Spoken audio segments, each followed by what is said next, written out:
la presentación. Okay.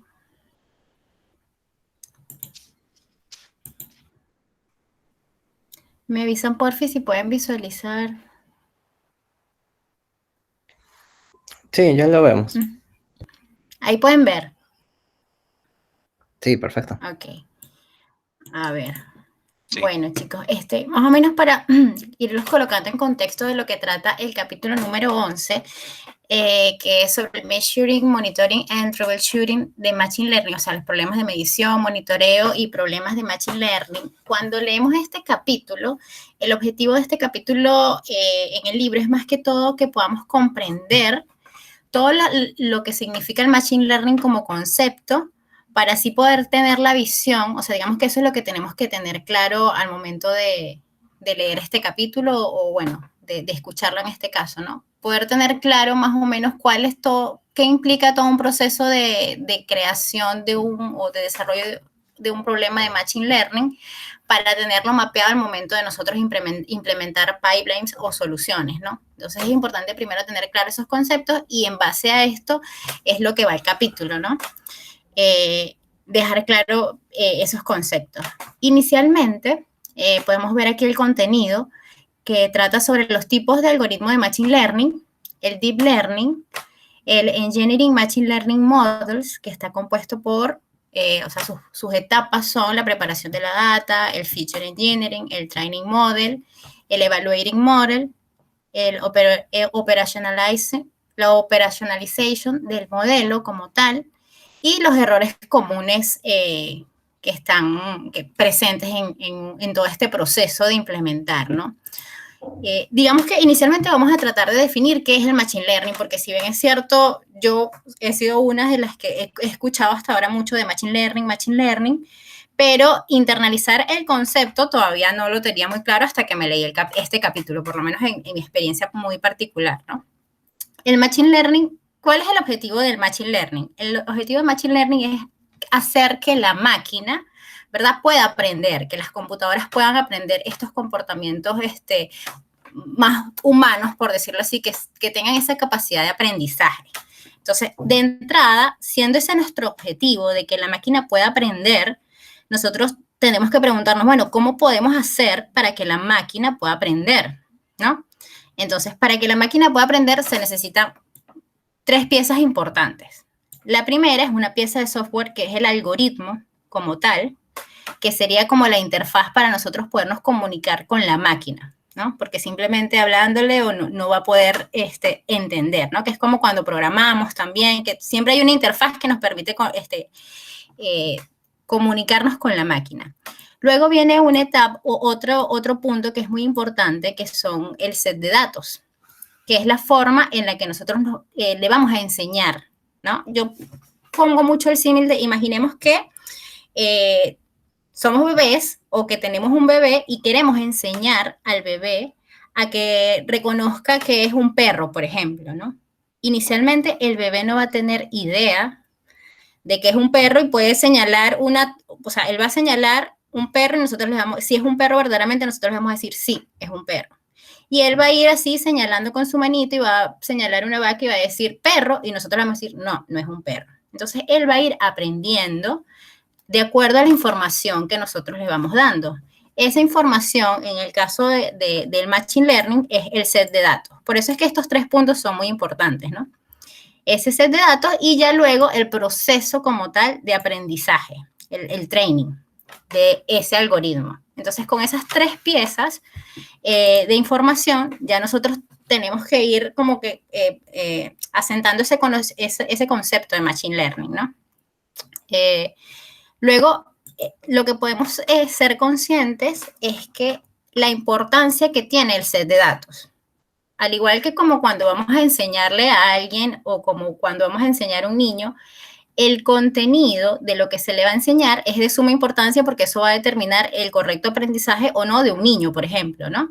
Lo mismo va a aplicar para el caso de cuando queramos enseñar a una máquina.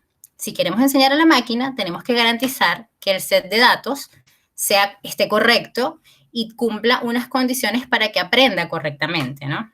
Entonces, en ese sentido, también es importante conocer o tener en cuenta, en visión, que nosotros tenemos capacidades de aprendizaje. Cuando somos pequeñitos, aprendemos a reconocer objetos. Cuando vamos creciendo, ¿verdad? Aprendemos a diferenciar entre qué es lo bueno y qué es lo malo, podríamos verlo así, sin necesidad que alguien nos lo diga. Y así, mientras vamos avanzando en conocimiento, vamos teniendo como un nivel más propio de reacción. Entonces, eso es lo que podemos calificar como, si nosotros enseñamos a una máquina, hay tipos de aprendizaje que puede tener la máquina. Yo puedo decir, yo tengo una computadora que quiero que aprenda como un bebé pequeñito a diferenciar entre si es un objeto, si es un vaso, si es una taza, si es a diferenciar entre objetos. Eso sería un tipo de aprendizaje que yo le estoy dando a la máquina. Que eso, y luego tendría otros, eso entraría en la categoría de los tipos de algoritmos supervisados. Esto es más o menos como para que tengamos ese entendimiento de que los tipos de algoritmos vienen como resultado de los tipos de aprendizaje que puede tener una computadora, ¿no? Yo le puedo enseñar de forma supervisada, de forma no supervisada y por refuerzo, ¿no?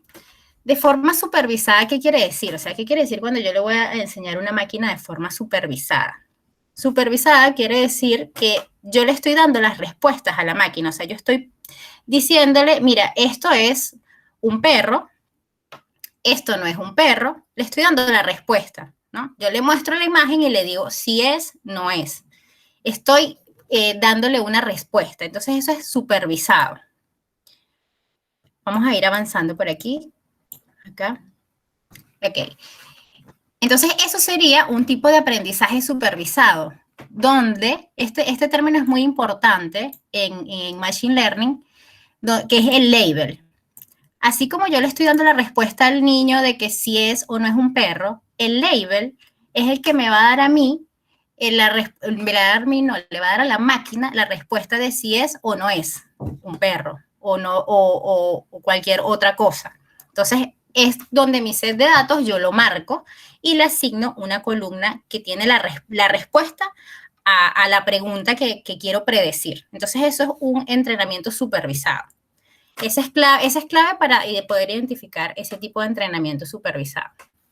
Entonces, como el objetivo del entrenamiento supervisado es hacer predicciones, como en la mayoría de los casos, o tener comportamientos autónomos, que la máquina los tenga, una vez que nosotros somos conscientes de ello, pues tenemos que también entender que hay tipos de problemas que yo voy a querer solventar, ¿no? O sea, por ejemplo, yo voy a querer que el ejemplo que acabo de poner, que me digan si es un perro o no es un perro, que es un valor discreto, que es un valor que no es numérico.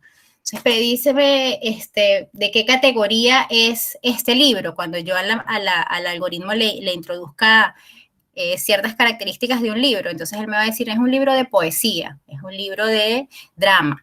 Son valores discretos y para valores discretos ya existen los modelos de clasificación. O sea, esos famosos modelos de clasificación son aquellos que me permiten a mí predecir o clasificar este tipo de valores discretos. Entonces, ¿cuál va a ser el planteamiento? Cuando yo quiero resolver un problema de Machine Learning, yo tengo que preguntarme, ok, ¿qué es lo que quiero predecir? ¿Es un valor nominal discreto, como que el resultado es una categoría o que el resultado es un sí, un no? Entonces, utilizo un modelo de clasificación. Y esos modelos de clasificación se dividen en dos. Binary Classifier, o sea, que clasifica un modelo de clasificación binario, que lo que me dice, este modelo me dice, yo solamente te puedo dar dos respuestas, ¿sí o no? Entonces, ok. Si mi problema de Machine Learning que yo quiero plantear es de dos respuestas, entonces yo sé que me tengo que ir por esto. O sea, si yo quiero que me diga si me voy a ganar la lotería, sí o no, entonces yo utilizo la probabilidad o cuándo utilizo un modelo de clasificación binaria porque tiene dos. Y dentro de esos modelos de clasificación binaria existen estos algoritmos que ya están desarrollados, que son piezas de código que están ahí, prestas para que nosotros las entrenemos. ¿no? Entonces, bueno, eso sería la parte de clasificación. Ahora bien, por otro lado, están los algoritmos de clasificación, pero ya de varias variables. Bueno, lo que les comentaba, yo quiero que mi algoritmo me diga, de acuerdo al nombre de un libro, qué categoría pertenece. ¿Cuántas respuestas puedo tener? Varias, más de 2. Entonces utilizo estos algoritmos que están acá, que los vamos a explicar un poquito más adelante, ¿no? Entonces, en base a eso, es más o menos como nosotros tenemos que ir tratando de entender el Machine Learning, como para que sea un poquito más simple. Entonces, a su vez, dentro del entrenamiento supervisado, que ya les mencioné que es que le damos la respuesta a la máquina para que aprenda, o sea, les decimos, mira, esto es así, esto sí, esto no es. Está también el tema de predecir valores continuos, o sea, ¿qué ejemplo puede ser? Yo quiero predecir cuál va a ser el precio del, no sé, algo que me permita saber el precio del petróleo de aquí a 5 meses. El precio es un valor continuo, es un valor, un número continuo, y si es un número, mi resultado de la predicción que yo quiero hacer, yo ya sé que me voy a ir por modelos de regresión, que son modelos que utilizan funciones matemáticas continuas, f de x, con un valor que me da un resultado. Estos modelos de regresión son funciones como que también están, entiendo yo, hasta los momentos de lo que he podido leer, que están ya desarrollados algunos, en su mayoría, y lo que queda a nosotros es entrenarlo. Igual, el mismo criterio, o sea, como yo lo que quiero es predecir, en ambos casos, yo tengo inputs o variables que me van a permitir a mí decir, por ejemplo, si yo quiero predecir o quiero tener un modelo que me permita determinar la altura de las personas de acuerdo a, ¿cuál puede ser la altura de las personas de acuerdo por ejemplo, la edad? Entonces yo tengo que mi variable de predicción es la edad, es la altura y es un número continuo, y el input que yo le estoy pidiendo que sea es una sola variable, que es la edad. Entonces yo utilizo una regresión lineal simple de una variable. Y ya cuando le empiezo a meter más complejidad, que no solamente quiero que dada el input de la edad, sino dada el input del género, ya son 2 variables, entonces yo utilizo una regresión múltiple lineal. Y así se va complicando el asunto, porque ya no es algo que sea netamente lineal, sino que puede tomar también ya más valores de salida. Aquí se le mete un poco a las funciones matemáticas también, ¿no? En la parte de los modelos de regresión. Pero eso es lo que tendríamos que tener claro de acá. Tengo modelos supervisados a los cuales yo les meto data con respuesta, que de acuerdo a lo que quiero predecir, si es un valor nominal discreto, utilizo los modelos de clasificación, y si es un valor numérico, utilizo los modelos de regresión, ¿no? Esto que está aquí es más que todo como un ejemplo para poder entender estos algoritmos de clasificación. Supongamos ahorita que nosotros vamos a ser botánicos, ¿no? Y que queremos determinar qué especie es esta planta que está acá. Nosotros vamos a hacer el algoritmo en este caso. Entonces, pero nosotros ahorita no tenemos ni idea de qué planta puede ser esta que está acá. Entonces, ¿cómo funciona el asunto? Necesitamos ser entrenados. Y para ser entrenados necesitamos que nos den data. Pero nos van a entrenar de forma supervisada, porque nos van a indicar, porque si no nos entrenan de forma supervisada, o sea, si a mí me dicen que el ancho de la hoja, porque este es el ancho de la hoja, es 2.7 y la longitud de la hoja es 5, a mí me pueden decir eso sin decirme esto que está acá. Yo jamás voy a saber que esto es una especie de hoja pequeña, por así decirlo, ¿no? Entonces me tienen que decir la respuesta, y ahí voy aprendiendo de que, ok, toda planta, bueno, no toda, pero en su mayoría, la planta que tiene esta longitud de hoja con este ancho es una especie de planta pequeña. Y así sucesivamente voy leyendo y vamos comprendiendo que si la medida es esta de esta línea, es una planta de hoja grande. Y así nos vamos entrenando y guardando las medidas que pueda tener cuando ya estemos entrenados, que es el proceso de entrenamiento, que venga una planta nueva, supongamos que viene una especie nueva de planta aquí, ya nosotros con toda la información que hemos recibido, vamos a poder predecir o indicar qué especie es esta planta o en qué categoría cae, o sea, en qué clasificación. Fíjate que esto toma solamente 2 valores. ¿Qué me quiere decir? O sea, ¿qué quiere decir eso? Que es una clasificación binaria. ¿No? Solamente hoja grande, hoja pequeña. Este algoritmo nada más va a trabajar en eso, decirme si es una especie de hoja grande o una especie de hoja pequeña. Entonces, a medida que yo le meta más data, cualquier valor, ya después de que esté entrenado, va a poder decir. Y nosotros mismos podríamos clasificar. Entonces, haciendo ese decirme, es más fácil como comprender el tema del Machine Learning, ¿no? Ya viéndolo un poquito más, desde el punto de vista de lo que hace el algoritmo como tal, él recibe el valor matemáticamente, recibe un valor, en este caso como tenemos 2 variables nada más, que es el ancho y el alto, él va a recibir el valor del ancho y el valor del alto, y como ya está etiquetado, que me dice que si el ancho y el alto es por ejemplo, es una especie de hoja pequeña, entonces él va colocando los puntos. Imaginamos que ese es el trabajo del algoritmo. Él va a ir colocando los puntos en el plano y los va a ir marcando con la etiqueta que ya se le dio. Esto ocurre porque está etiquetada la data, ¿no? O sea, esta diferencia entre cuadrito y redondito. Si yo no tengo data etiquetada, él va a colocar solamente puntos, ¿no? Pero el algoritmo ya está haciendo eso. ¿Qué hace el proceso de entrenamiento? ¿Qué es lo que busca el entrenamiento? A medida que yo le meta más data a este algoritmo, él va a ir llenando de puntos, pero si yo les pregunto, ¿cómo sabe si yo recibo aquí un valor? El algoritmo, ¿cómo sabe si lo va a clasificar como hoja grande o como hoja pequeña? Ese es el trabajo del algoritmo como tal. Matemáticamente, tratar de ir generando esta línea que está acá, que eso lo hace con funciones de maximización, o sea, es como él va a ir buscando los puntos que estén más cerca y el medio de ese punto a medida que o sea, matemáticamente con la cantidad de data que pueda tener para ir buscando trazar esta línea, que es el objetivo del algoritmo, porque esa línea es la que le va a permitir a él clasificar en un lugar o en otro. Entonces, esto es lo que logra el proceso de entrenamiento, llegar a tener esta línea. Entonces, ya una vez que nosotros podemos tener que el algoritmo logra determinar esta relación, que es lo que se empieza a llamar modelo como tal, porque hasta no tenerla, sigue siendo un algoritmo todavía, ¿no? O sea, sin modelo, hasta donde entiendo, ¿no? Entonces, ¿qué va a pasar?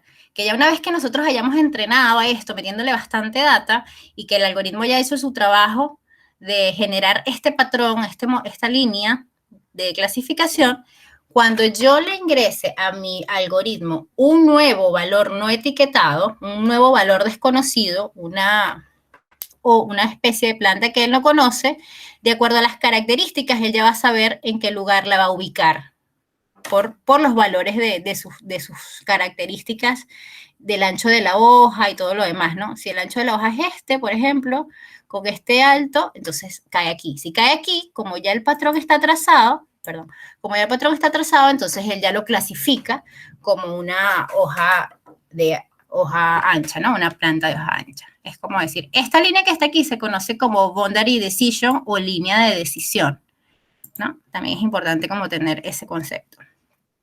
Eso es más que todo, obviamente este que está aquí es como un ejemplo simple, porque nada más estamos contemplando 2 variables, pero la realidad es que se contempla N cantidad de variables donde ya entra el plano RN y funciones de álgebra lineal y todo para contemplar los planos, los vectores en el plano RN, ¿no? Que es como nosotros, bueno, hasta donde uno ve en cálculo nada más es 3 planos, ¿no? El X, Y, Z, pero ya después puede venir el plano W, y entonces se va ampliando de acuerdo a la cantidad y se complejiza un poco más, ¿no? Un poco bastante más. Bueno, esto ya que está aquí es un algoritmo que existe, que es el Support Vector Machine, que igual el objetivo es prácticamente el mismo, de acuerdo a los valores que toma el vector, porque en este caso, cuando ya se ponen más dimensiones o más variables o más features, que las features, como serían, la feature, el feature es cada campo que describe mi data, ¿no? Cada campo que describe mi data es un feature, una característica que yo puedo evaluar. Y cada línea de mi data es una instancia. Eso también es importante que lo conozcamos, ¿no? O sea, acá ellos van a llamar instancia o a veces lo llaman clase también en este tema del Machine Learning. Ok, entonces, bueno, ya aquí empezamos, ya una vez teniendo los conceptos de como qué es lo que hace un algoritmo y cuál es el objetivo del entrenamiento supervisado, vamos como que a los algoritmos que existen ahora, ¿no? Que es el Support Vector Machine, que también se utiliza para hacer esta clasificación y pues recibe valores de entrada y genera su plano o su hiperplano de... Aquí es como para que vean que siempre el objetivo va a ser generar una línea divisoria o un plano divisorio que me permita categorizar a unos en un lado y a otros en otro lado, ¿no? Este sería el Support Vector Machine. Se utiliza más que todo para, tengo entendido, dentro de lo que puedo leer, su naturaleza es para algoritmos de clasificación binaria, o sea, de 2 nada más. Pero creo que hay aplicaciones donde lo usan para más. Luego tenemos otros algoritmos, que es el árbol de decisión, que el árbol de decisión es un algoritmo también que me permite a mí clasificar o tomar una decisión, ¿no? O sea, que la máquina pueda, según lo que nosotros definamos como criterios, o sea, le definamos a la máquina, mira, tú vas a ir tomando estos criterios, que ella tome una decisión, por ejemplo, bueno, no sé si vamos a salir el fin de semana, o sea, así que, o esto sí, un animal, ¿qué tipo de animal es, no? Entonces, es muy importante tener en cuenta que los árboles de decisión tienen una jerarquía, ¿no? Siempre como que cuando uno vaya a crear un árbol de decisión, te tienes que ir planteando como las preguntas básicas más importantes y después ir desglosando tus detalles de preguntas, o sea, como con una coherencia jerárquica para que pueda ser un poco más eficiente, ¿no? Esa es como la característica del árbol de decisión. Entonces, bueno, tú te vas planteando o le vas planteando al algoritmo las preguntas y obviamente tiene 2 posibles resultados que le van a llevar ya sea a otra pregunta hasta poder tomar una decisión que es, bueno, este animal tiene plumas, no tiene plumas, puede volar, bueno, no puede volar. Entonces, si no puede volar, pues es un pingüino. Entonces, así vamos nosotros armando nuestro árbol de decisión. Conceptualmente, ¿no? Obviamente me imagino hay una complejidad más grande ya de implementarlo técnicamente, pero es cómo funciona. Otra cosa muy importante es que si nosotros nos planteamos ahorita el reto de crear un árbol de decisión, pues nos van a venir varias preguntas. Por ejemplo, si queremos salir, podemos decir, bueno, si el clima si hay sol, o después puedo decir, bueno, si tengo dinero, o si mi amiga está disponible, qué sé yo. Todas esas preguntas las podemos ir planteando como en un árbol inicial, pero va a llegar un momento en el que tenemos que hacer un procedimiento que creo que se llama pruning, que es donde vamos a tratar de eliminar esas preguntas que no me suman ni me restan. O sea, a lo mejor sí yo puedo decir, bueno, a lo mejor a mí no me importa el clima para salir, entonces yo siento que eso no va a influir en tomar mi decisión y me vuelo el nodo la hojita del árbol para ir haciendo como más exacto mi árbol de decisión en base a la realidad, ¿no? Luego existe la regresión logística, que la regresión logística también es utilizado para valores discretos y entiendo yo que tiene una implicación más de utilización con la función probabilística que existe, que es la función sigmoide, entiendo, y pues está acotada entre el valor 0 y 1, ¿no? Y también me permite hacer mi clasificación y me genera el límite de clasificación. Ok. A ver. Ok. Hasta ahora estábamos viendo los modelos de clasificación, ¿verdad? Que son los discretos, Recordemos valores discretos, nominales, como libros, como clasificación. Valores numéricos, regresión. Entonces, bueno, y aquí yo tengo mi regresión. ¿Qué hace la regresión? Utiliza funciones matemáticas de esas f de x que le entra un valor y te va mapeando la función y generando el límite y la clasificación. O sea, es como más o menos la misma lógica, pero con valores continuos, con una función matemática de valores continuos. Y bueno, igual aplica, puede ser de una sola variable, puede ser multivariable, puede ser no lineal simple, o sea, quiere decir que me puede dar, en vez de aquí una línea recta, una parábola, ya valores, como que me arroja dos valores en ese aspecto de la regresión. ¿Qué es lo importante de entender cuando escuchemos algoritmo de regresión? Valores continuos, predicciones de valores continuos. Algoritmos de clasificación, valores discretos. Ahora vamos a entrar en el área de aprendizaje no supervisado. Aquí lo importante es entender de que supervisado es que tiene una etiqueta, me dice la respuesta, no supervisado es lo contrario, no tiene etiqueta, no tiene respuesta. Entonces, aquí podemos entender que el aprendizaje es un poquito más avanzado. Ya no es el niño que aprende a decir si es un perro, aprende a identificar perros, sino ya puede ser un adolescente que empieza a tomar decisiones de acuerdo a su experiencia, ¿no? O sea, supongamos que si nosotros ahorita ponemos un ejemplo de que nos metemos en una librería y nos dicen, bueno, empiecen a ordenar los libros de la manera que a ustedes les parezca, y no nos dicen más. Y empezamos nosotros a ordenar los libros porque nos provocó ordenarlos por época, por ejemplo. Bueno, los libros de los 60, los libros de los 70, los libros de los 80. Y cuando empezamos a mirar los libros de los 70, nos damos cuenta que la mayoría de los libros son libros de drama.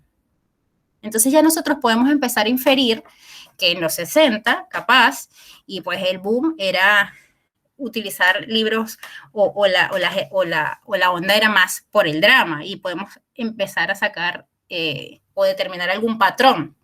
Entonces, sin necesidad de que nos hayan dicho nada, ojo. Si no nos pusieron ahí, empezamos a nosotros a revisar la data y eso fue lo que nosotros empezamos a inferir. Nosotros solos. Lo mismo va a aplicar para las máquinas. Hay algoritmos que son no supervisados, que quiere decir que tú le vas a meter una cantidad de data y el algoritmo va a empezar a agrupar esa data, ¿verdad? De acuerdo a características comunes, los features, las características que no son más que campos, de acuerdo a campos comunes, y los van a empezar a agrupar. ¿Qué es lo que pasa acá? Fíjense que aquí tenemos data y el algoritmo lo que hace es agruparla. Y de esa agrupación, él va a sacar patrones o va a sacar, sí, modelos de comportamiento que le va a permitir inferir ciertas cosas, ¿no? Entonces, eso es lo importante, comprenderlo sencillo. Entonces, comprendiendo ya eso, es fácil comprender los algoritmos que están, ¿no? Que es el clustering, muy sonado el clustering para allá, clustering para acá, pero no es más que agrupar la data de acuerdo a ciertas características. Eso es el clustering. Agarrar toda esta reguera que yo tengo aquí de información dispersa y empezar a agruparlas en características comunes, que es lo que hicieron acá. Ah, bueno, los rojitos, los verdecitos, los moraditos. Entonces ya ahí yo tengo ese aprendizaje sin etiqueta, sencillo. Y luego, bueno, aquí vamos a ver la siguiente diapo. Aquí, bueno, ya tenemos un ejemplo más claro. Aquí vemos la data sin clusterizar. Aquí ya vemos la data clusterizada, donde empezamos a agruparla por características. El mismo algoritmo empieza a agruparla, ¿no? Y a identificar los patrones que hayan. Hay algo muy importante, que es un concepto que vi por ahí que me pareció interesante, que es el Cluster ID, que no es más que una vez que ya yo empiezo a tener mi grupito, yo ya puedo identificar, por ejemplo, supongamos que esta data pueda ser de, no sé, agrupación de clientes de un banco. Ah, bueno, pero por edad. Ah, los que tienen 18 años. Entonces, tengo un ID de los jóvenes de menores de 18. Los que tienen ya más de 60 y los que están en la etapa de 30, en la mitad. Entonces, yo tengo un ID para identificar cada clúster y cada clúster me va a arrojar, o sea, lo identifico. Hay un cluster ID cuando utilizo este tema de clustering, ¿no? Ahora, el otro algoritmo que está es el algoritmo de K-means clustering. ¿Cuál es la diferencia entre este y este? La diferencia es que aquí, hasta donde entendí, en el clustering, se pueden formar N cantidad de clusters. Y aquí yo ya empiezo a acotar la cantidad de clusters que yo quiero. Un ejemplo puede ser, que leí por ahí, era una fábrica de ropa. Quería empezar a fabricar su ropa, pero quería crear las tallas. Y para crear la talla, o sea, para definir el tamaño de cada talla, pues no iba a ser una por cada tipo de persona, sino que dijo, bueno, ¿sabes qué? Yo nada más voy a hacer 3 tallas y vamos a ir agrupando en estas 3 tallas o en estos 3 clústeres con ciertos tipos de similaridad de cuerpos. Entonces, ok, yo con esto limito las características de cómo puede ser y puedo decidir, bueno, mira, ya sé que para estas personas que están acá, el tamaño de la franela va a ser, no sé, el diámetro va a ser de 1 metro, en vez de crear uno para cada uno. Entonces, eso es en realidad para qué me puede servir el K-means clustering, ¿no? Otra cosa que también se toma en cuenta con el clustering es la detección de fraudes, que es muy típica en los bancos, entiendo. Entonces, ahí utilizan mucho este tema de clustering porque es como que nos colocan, por ejemplo, a nosotros en un comportamiento de transacciones que puede caer acá, o que puede, pues tú eres alguien que, no sé, gasta en promedio tanto y se mueve de tal manera, sus transacciones siempre son limitadas, y aquí los que se mueven de mucho, no sé qué, o tu comportamiento. Si en algún momento el comportamiento de alguien o alguno de las instancias o de los registros de tu data llega a caer fuera de acá, es ahí donde se alerta el algoritmo y dice, aquí está pasando algo raro porque tú no estás perteneciendo a lo que normalmente haces. Entonces, ahí por ahí es que se debe despertar la alerta y ahí dicen, bueno, ¿sabes qué? Aquí hay un fraude o algo porque este es un punto que está cayendo fuera de lo que realmente, donde siempre caen, ¿no? Entonces, ese es más o menos uno de los usos que se le da al clustering también.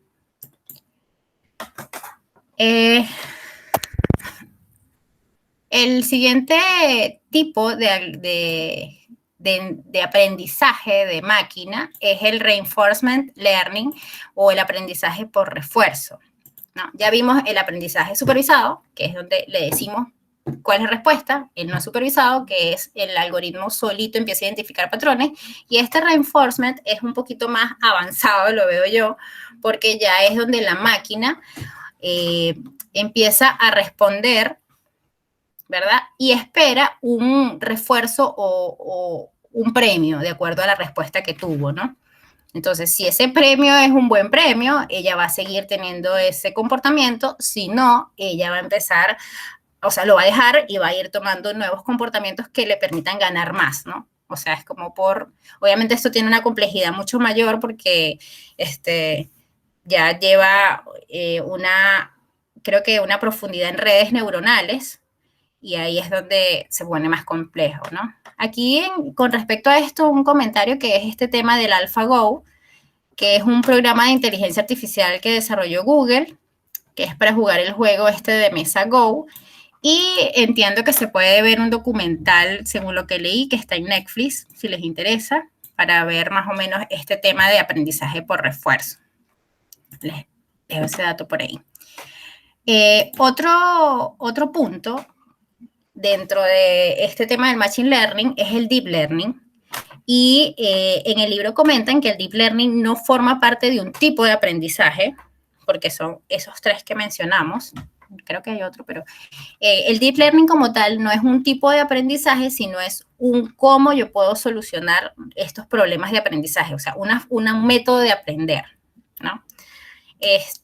Lo importante de tener al identificar el Deep Learning es que lo que busca es simular el comportamiento de las neuronas del ser humano. ¿Y cómo funciona una neurona del ser humano, no? Esta es una neurona que está compuesta por dendritas, se llaman, y al final nuestras neuronas reciben N cantidad de impulsos y tienen como salida uno solo, ¿no? Y es lo mismo que pasa en el Deep Learning. ¿Qué que sería la pieza fundamental, esta neurona o nodo, que es como la pieza base, que nosotros debemos comprender que dentro de ese nodo, que puede recibir, que lo podemos visualizar por este lado de acá, que puede recibir n entradas, hay obviamente una lógica de matemática para convertir esos inputs en una sola salida, ¿no? Entonces, en ese particular es donde nosotros comprendemos que dentro de cada nodo hay una función matemática también que se llama función de activación. Entonces, yo tengo mi neurona, o sea, mi nodito, que dentro sé que hay una función que recibe unos inputs y solamente tiene una salida. Y eso es lo que permite que haga toda esta conexión. O sea, que yo puedo tener, así como aquí ven que hay una simple, que es nada más, tienes la capa de input, la capa hidden, que es también una capa, perdón, donde se definen por cada neurona un comportamiento, entiendo. Y ya obviamente puedes ir haciéndola cada vez más complejo, que aquí es donde ya pues podemos hablar más o menos lo que comentaba en el método de reinforcement o de aprendizaje reforzado, esto que hemos visto de la inteligencia artificial, porque busca simular ese comportamiento. Entonces, conceptos importantes a tener en cuenta cuando nos hablen de deep learning: la neurona o nodo, o también llamado perceptrón, la función de activación, porque dentro de esta neurona hay alguien o algo que tiene que hacer la chamba de convertir todo ese input en un output, ¿no? Y eso se llama función de activación. Esa función de activación, hay una que se llama RLU, que es netamente matemática, y sí me disculpan porque el concepto como tal es un poquito más profundo, y esta de tangente de H también es un tema más allá, más matemático, ¿no? Entonces, esto sería lo importante de tener en consideración en el deep learning. A ver. Ok, esto. Ok, luego ya una vez que sabemos los tipos de algoritmos de Machine Learning, tenemos lo que tiene que ver con el Engineering Machine Learning Models. Esto ya tiene que ver con el proceso como tal de generar un modelo, ¿no? Entonces, el proceso para generar un modelo es recolectar la data, prepararla, el Feature Engineering, que es tener en consideración las características, entrenarla, evaluarla y operacionalizarla. O sea, estos son los pasos que debemos seguir si queremos llegar a un proceso de Machine Learning cuyo objetivo es crear el modelo. ¿El modelo cuál es? Es obtener esa rayita que me permita a mí tomar la decisión o el clúster o lo que sea que se vaya a hacer. Con respecto al proceso de data collection y preparation, el data collection es lo que siempre hemos manejado nosotros hasta los momentos, que es, bueno, recolectar la data, ubicar las fuentes, levantarlas, pero la preparación de la data es muy importante que identifiquemos que no es lo mismo preparar la data como nosotros, bueno, hasta los momentos, en mi experiencia que he tenido nada más para hacer ingestas de, qué sé yo, de warehouse o algo así, donde sabemos que preparar es limpiar y todo esto. Preparar la data en un proceso de Machine Learning es ser consciente que la data que está entrando tenemos que adaptarla a las necesidades que requiere el modelo. Porque, por ejemplo, en el Deep Learning, en lo que le mostré antes, el Deep Learning solamente recibe valores numéricos. Entonces tú dices, bueno, pero si yo tengo una data que me habla de categorías, me habla de cómo hago para que reciba esos valores, esas neuronas, esos valores en forma numérica. Entonces, ese es el trabajo que implica, en este caso, la preparación para un proceso de Machine Learning, ¿no? Tener esas técnicas que me van a permitir a mí adecuar la data que tengo cruda, que sea una data de calidad, pero además que cumpla los requerimientos del algoritmo en el cual ella va a ser utilizada. Entonces, por ejemplo, aquí hay unos métodos que se llama One Hot Encoding, que es el proceso de mapear una categoría en su representación binaria. Por ejemplo, norte, sur y este.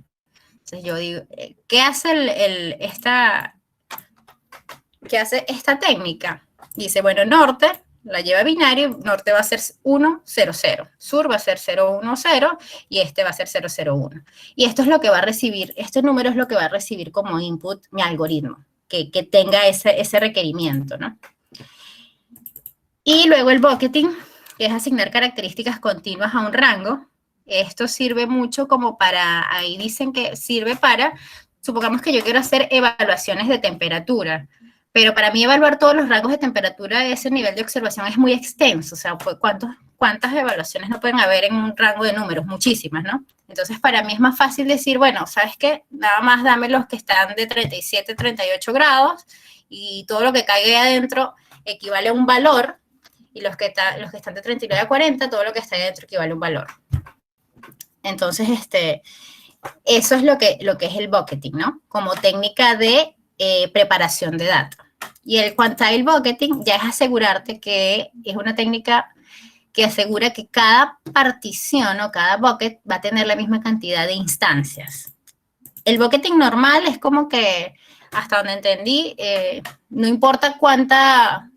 Pueden haber varios buckets con diferente tamaño o con diferente cantidad de registros, verlo así, ¿no? En cambio, en el quantile yo tengo que asegurar que todos van a tener como la misma cantidad.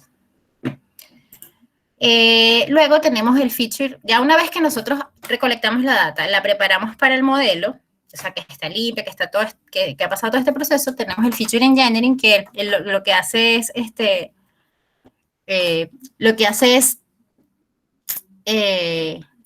evaluar cuáles son las características que me sirven. Entonces, evaluando cuáles son las características que me sirven, yo voy diciendo, porque a lo mejor ciudad no me sirve, a lo mejor el producto no me sirve, entonces hay esas técnicas de cross-product, de eliminar features, de también utilizar clustering como para poder determinar cuáles son las características que nos van a dar un buen resultado.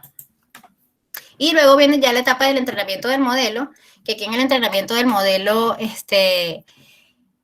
no es más que ya una vez que la data que está limpia, que está preparada, que ya le hicimos el feature engineering, que decidimos descartamos los campos que no nos sirven y todo esto, ya viene el proceso de iterar el algoritmo y hacer que funcione, ¿no?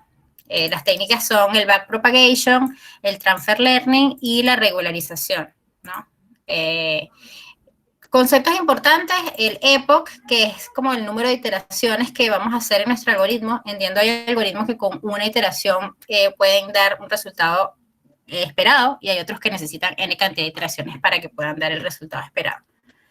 Entonces, bueno, hasta eso sería por mi lado. Y bueno, también cubriendo un poco a uno de los compañeros que no estaba. Ahorita, Carlos, si estás por ahí. Sí, hola, buenas noches a todos. Voy a empezar a pasar tu diapositiva, ya un momentito.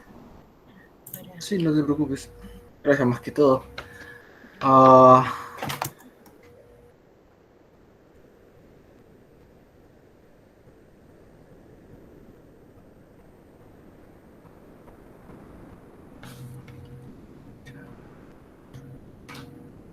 ¿Puedes pasar la siguiente, por favor?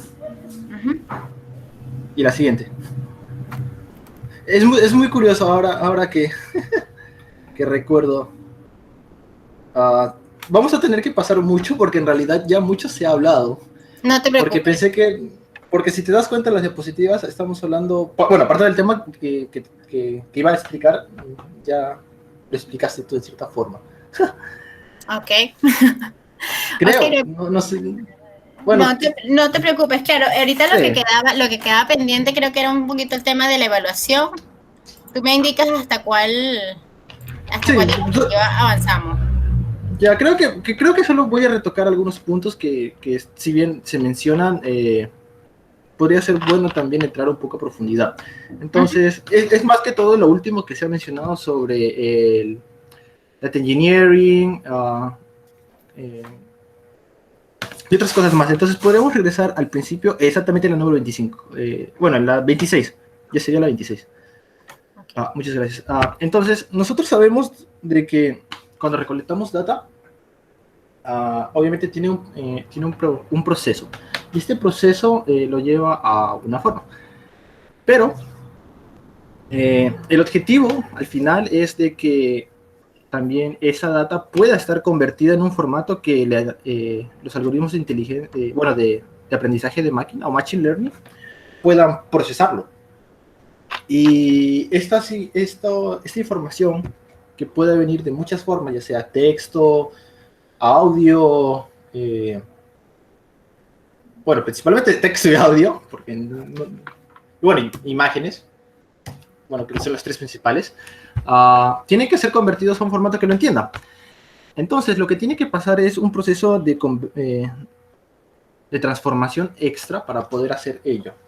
Entonces, generalmente todos los métodos de inteligencia artificial al final entienden lo que es un concepto numérico. Entonces, tenemos que transformar esas imágenes, esos textos, esos audios en números. Y esa es una transformación que tiene que hacerse. Entonces, hay diferentes tipos de transformaciones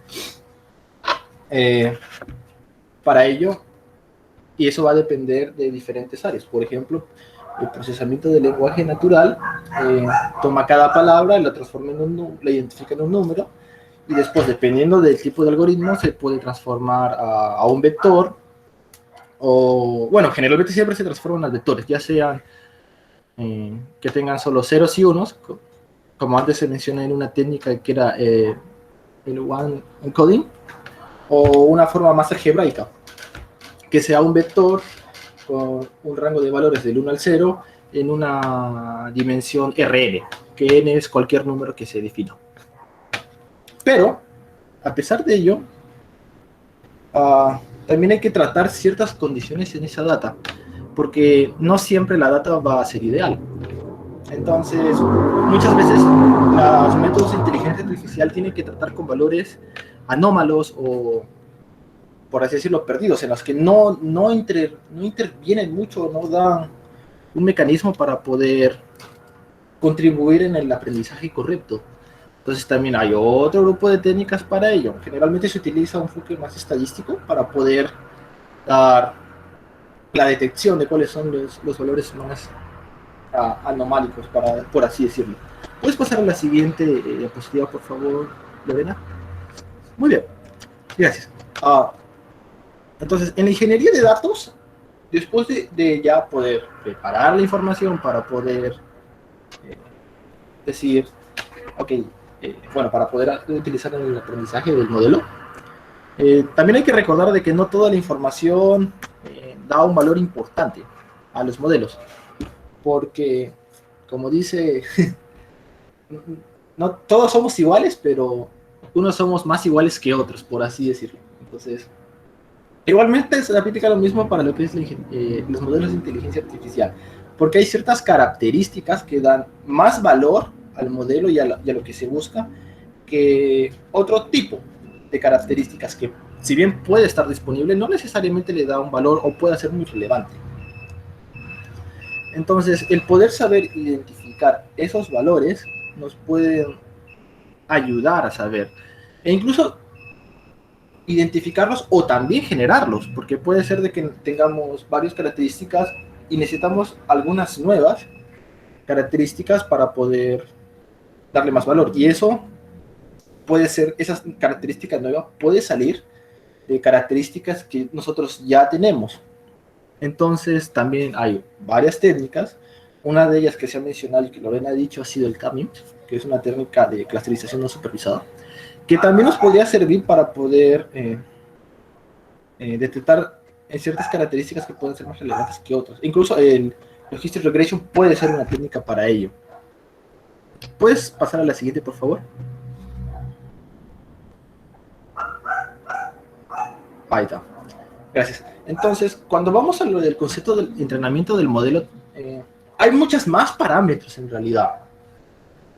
Y esos parámetros pueden ayudarnos también a poder saber cómo entrenar nuestro modelo, y pueden incluso ayudarnos a poder saber cómo el modelo se puede comportar incluso. Algunos parámetros que hay, por ejemplo, ya se ha hablado del push, el batch size, o el batch size, lo que busca es, generalmente lo que pasa es que cuando un modelo entrena puede entrenarlo con una instancia y después actualizar los valores con el backpropagation para poder tener, para poder entrenar la red completamente. Pero si nosotros hacemos eso por cada instancia, puede que sea un poco más complicado. Entonces, lo que podríamos hacer es agrupar un grupo de instancias y poder, después de ver esos parámetros, poder actualizarlo. Lo que hace que sea un poquito más rápido por iteración. Entonces, lo que busca es poder nosotros decir cuántas instancias vamos a entrenar. Generalmente son potencias de 2. O por lo menos encontrar que siempre lo más óptimo es que sean potenciados para poder hacerlo de forma más óptima. También están las funciones de activación, que son las funciones que reciben algún valor y que generalmente están al final de una capa para determinar la salida de todo un conjunto de operaciones. Si nosotros nos remitimos a la imagen, sería los cuadritos que están ahí, que reciben algún valor y se procesa para poder dar al siguiente nivel, a la siguiente capa o al resultado final, decir el resultado de todo lo que se ha obtenido y poder continuar. También hay otra característica que son los pesos. Los pesos generalmente determinan, por así decirlo, entre comillas, el valor o cuán relevante puede ser una característica en ese nivel. Entonces, como sabemos, todas las características, mientras van aprendiéndose, se van combinando. Entonces, el poder determinar en esa combinación cuál característica puede ser más importante que otras, de acuerdo a la naturaleza de la base de datos, se determina de forma automática con los pesos. Eso es algo que es un valor que la inteligencia artificial, bueno, el modelo, está actualizando constantemente, porque la búsqueda también radica en cuáles los pesos adecuados para las características, para decir cuán preciso o cuán eficiente es un modelo en el entrenamiento. Obviamente, cada vez que se actualiza, tiene una tasa de aprendizaje, que nos ayuda a decir cuán rápido un modelo se va o está llegando a una conclusión. También ahí tiene sus peculiaridades, porque si es muy alto, puede desviarse y llegar a puntos muy extraños, o si es muy bajito el valor de la tasa de aprendizaje, lo que pasa es de que se demora mucho y hace que el modelo se demore más, lo que se traduce a consumo más de energía y más tiempo. Y lo que son los métodos de regularización, al final, los pesos que antes mencionábamos pueden llevar a que los modelos puedan exclusivamente aprender ciertas características y cerrarse ahí. Y entonces características nuevas que puedan venir no las va a considerar en el aprendizaje, no las generaliza en realidad, y tenemos que evitar eso. Y una de las formas de hacer eso es a través de la regularización. Hay también sus técnicas L1 y L2 para poder regularizar, y cada uno tiene su propio campo de acción. ¿Puedes pasar a lo siguiente? Gracias. Entonces, después de nosotros entender un poquito más a grande, más fino lo que es los modelos, hay que también poder medirlos, decir o evaluar cuán bien un modelo hace algo. Entonces, para poder determinar ello, hay que determinar cuándo algo es verdadero o cuándo algo es falso. Entonces, cuando se dice que algo es verdadero, puede pasar dos cosas: que lo que realmente es no sea, o lo que realmente es sí sea. Igualmente pasa con lo negativo. Y a eso se le puede plasmar en el cuadrado que está ahí. Entonces, las métricas se basan mucho en ese concepto. Deme un minuto, voy a apagar esto.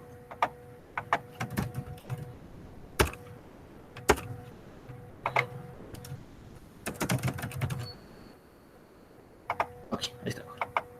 Entonces, los modelos se basan mucho en este concepto de este cuadro para poder hacer las métricas, para poder decir cuán bien un modelo hace algo o no. Entonces, el accuracy lo que busca es decirnos cuán bien el modelo dice lo que es en general. O sea, cuán de los verdes que están aquí en el cuadrado contra todo el cuadrado en general. El accuracy va en ese concepto, entonces va a decir cuán bien el modelo predice algo. Pero el modelo no se puede basar solo en esa característica.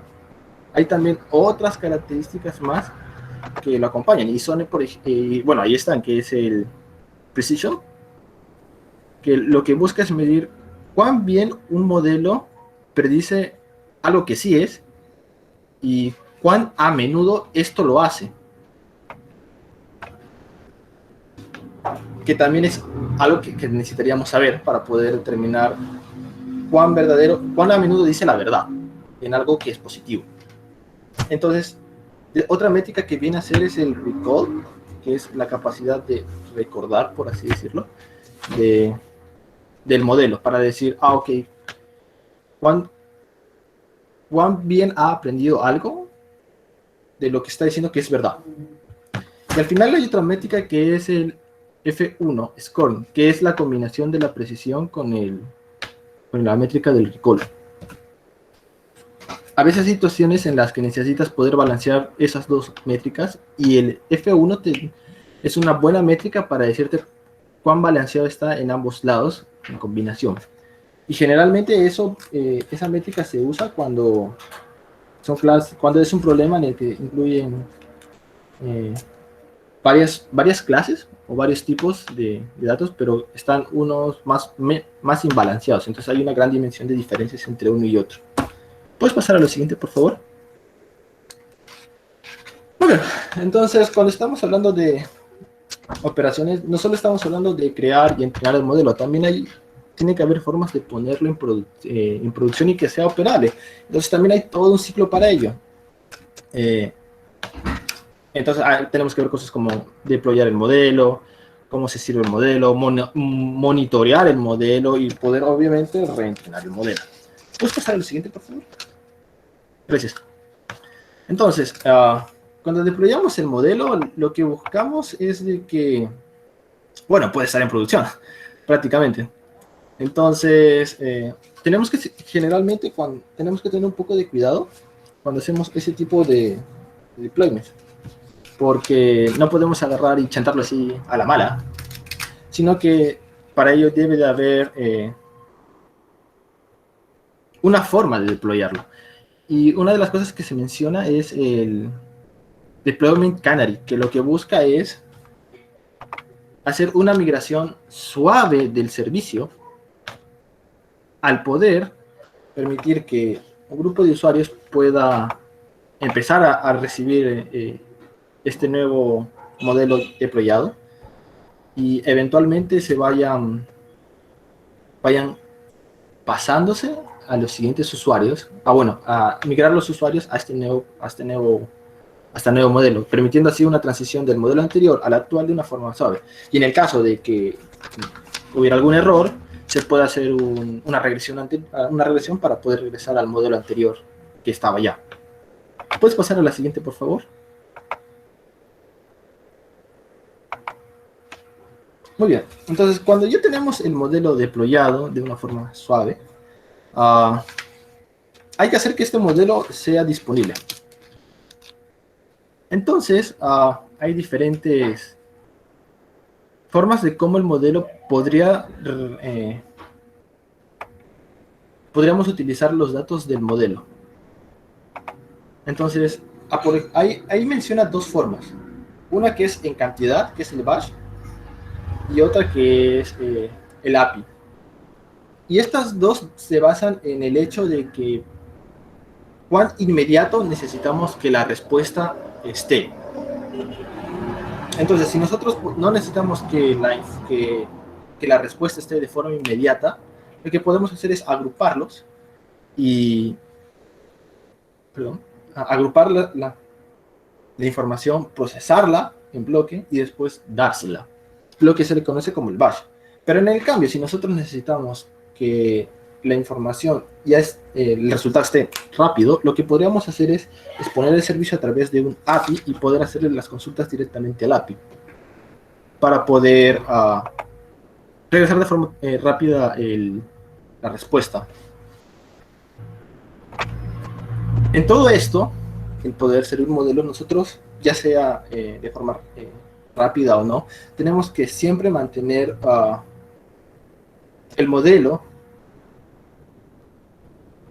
en todo momento. Entonces, cosas como escalabilidad, disponibilidad o confiabilidad deben de ser aseguradas en el modelo, y para ello tenemos varias herramientas, como por ejemplo Kubernetes, para poder gestionar las instancias en las que se está corriendo el modelo, y poder siempre alguien esté listo para poder recibir la consulta, ya sea en el API o en el batch, o en un proceso batch, y poder procesarlas. Entonces, esas herramientas, por ejemplo, como Kubernetes, nos permiten poder ganar esa disponibilidad y escalabilidad cuando la demanda del consumo de este servicio, del modelo, aumente bastante. ¿Puedes pasar a lo siguiente, por favor?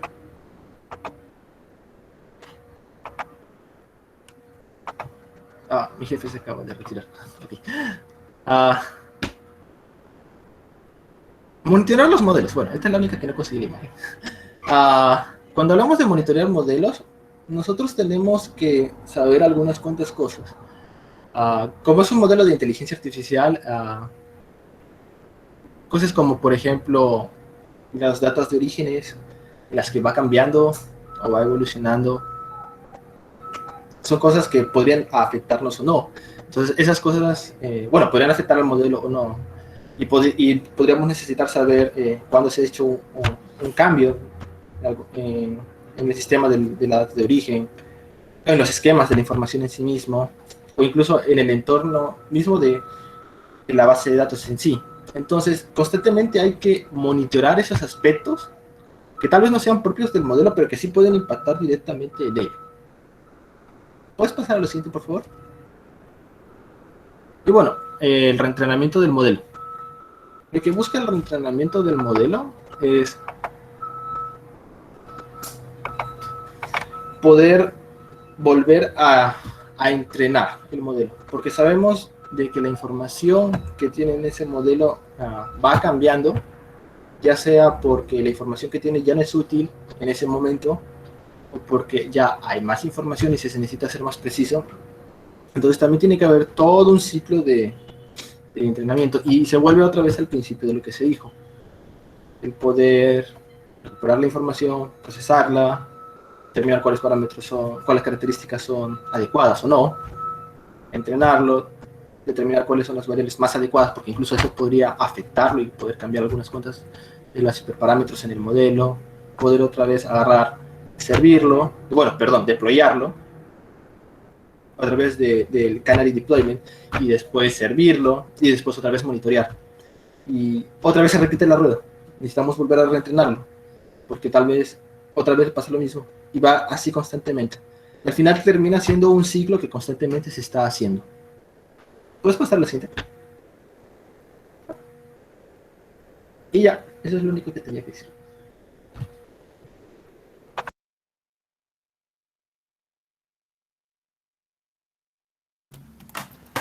Listo, muchas gracias, muchachos. Gracias, Lorena. Gracias, Fernando.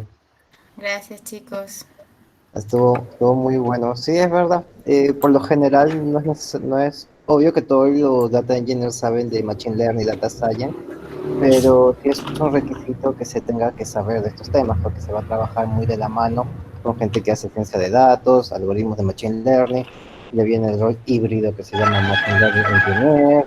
Entonces es muy necesario, sobre todo, construir este tipo de pipelines, infraestructura, y cómo Google nos ayuda sobre todo esto. Cierto.